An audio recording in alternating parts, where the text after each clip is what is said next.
Buhay Probinsya. Welcome back to my Buhay Probinsya. Ayan. Ang i-vlog ko ito ngayon ay yung mga upo kong tanim na buhay na sila, guys. Ayan. Ano kami ngayon, guys? Maulan. Ayan.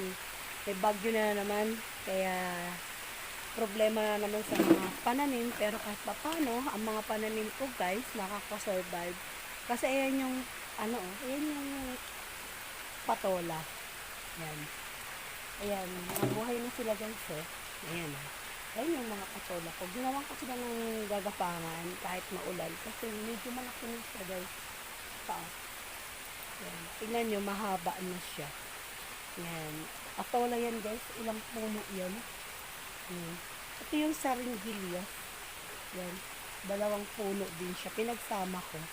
Oh, ito naman yung upo ko, guys. Yan. Ayan yung upo. Yan. Pero dito ko yan, nakahirera yan lahat. Pura patola yan. Yan. Kaya, hindi na natin kailangan bumili ng gulay. Kasi dito sa probinsya, kailangan natin magtanim para kahit pa paano, mayroon tayong pang-ulam-ulam sa araw-araw. Yan. Sa mga sumusuporta nga pala sa akin, sa Buhay Probinsya, shout out nga pala.